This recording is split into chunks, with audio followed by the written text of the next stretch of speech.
Hello everyone, and welcome to Lesson 7.5. This is the last lesson in Chapter 7 before our quiz, and 7.5 is on linear functions, and essentially we are going to introduce some new terminology today that has to do with functions, and that term is constant of proportionality. Now, I know that that's a long word and a long term, but constant of proportionality is something that you've seen before.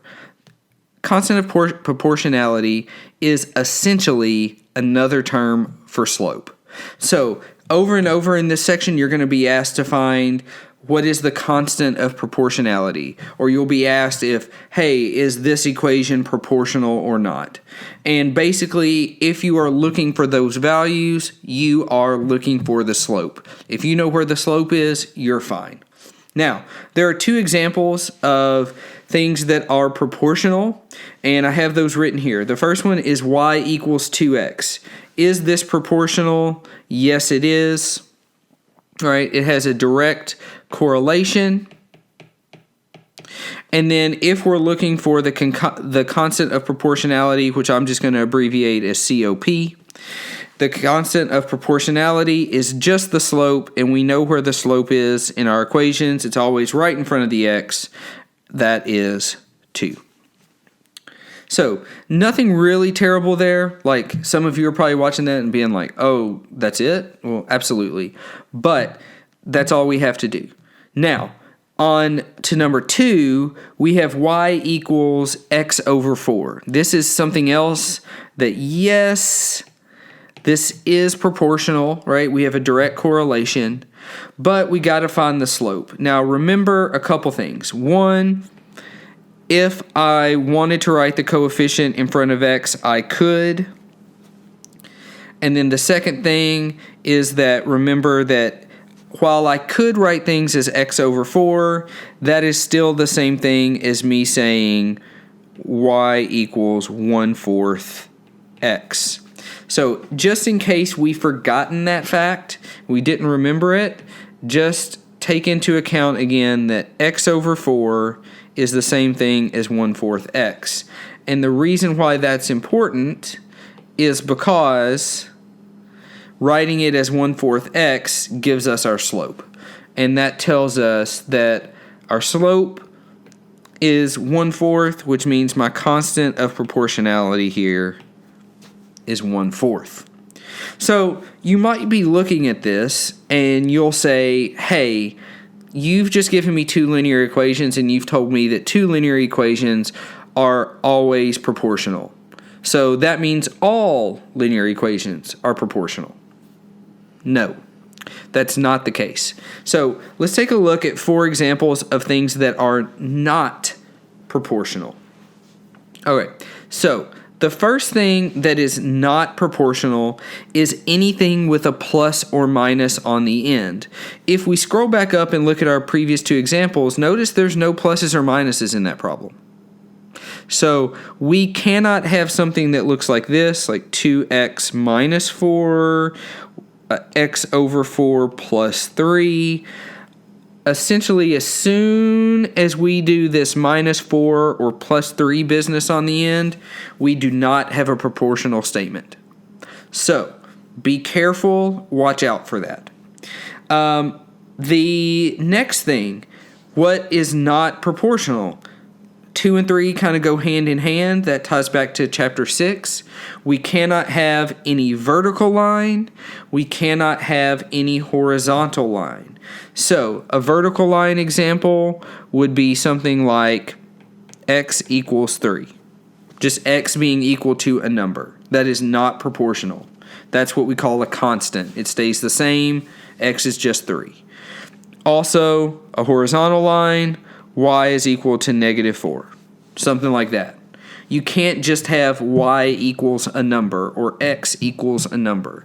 Those things are also not proportional because they're just one number. There's no variance. There's no variable there for us to deal with. The last thing is that we cannot have any fraction with the variable on the bottom, and I will underline that. Cannot be on the bottom. We've seen, as I scroll back up, we had x on top. That's fine.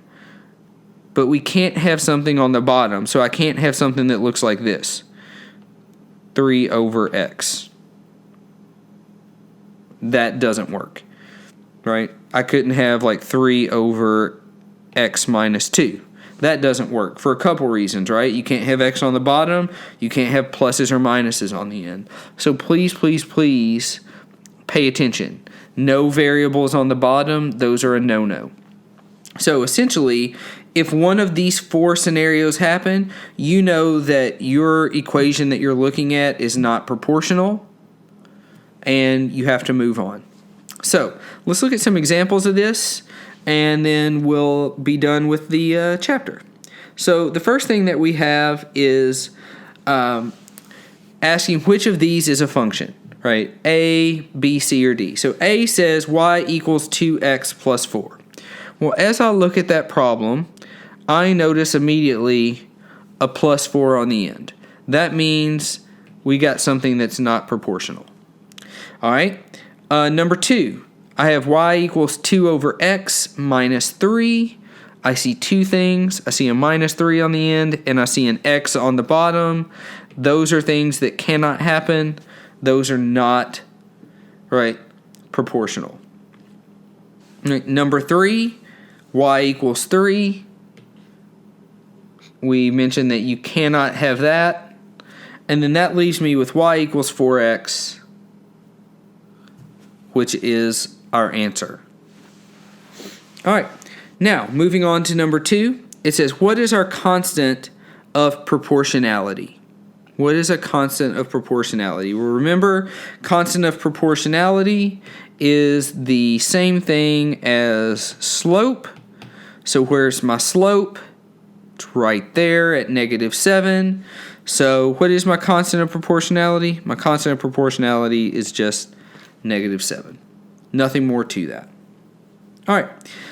Our third and final problem here is Jim charges $20 to wash cars plus $5 per hour. How much does he make if it takes him 3 hours to wash a car?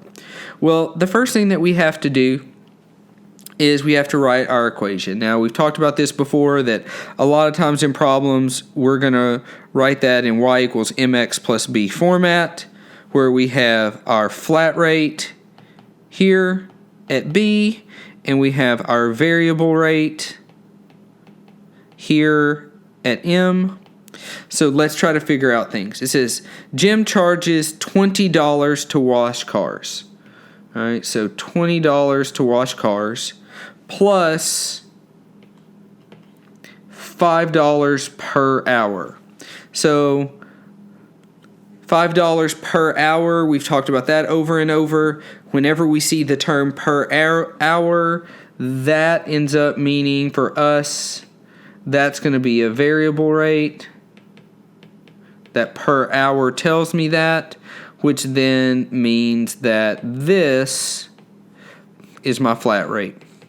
So writing my equation, I end up with y equals 5x plus 20.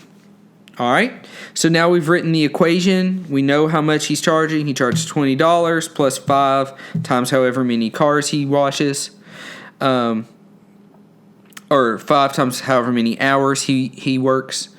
It says here now, in this piece, it says now it takes him 3 hours. So all we got to do now is we're just going to take that 3. We're going to plug it in for x, because x is how many hours he works. Y equals 5 times 3 plus 20. We solve. That's going to be equal to 15 plus 20, which ends up being 35. So how much does he make? $35 if he works for 3 hours. Okay, so that's a little throwback to writing equations, writing those costs out, and solving in. Right? We've never gotten rid of that in all of our chapters ever since we started it. I think back in chapter 2, maybe 3. We keep doing this over and over. It's just such an important skill to have. So, hopefully, the stuff with constants of proportionality and proportional statements and proportional functions have helped you out. Hopefully, you're able to solve these problems from the last section of Chapter 7. But if you struggle with anything, even if it's problems like these older ones from number 3 here, please reach out to me, get some clarification. Let me help you out. I'm here for you. Just reach out to me and let me know.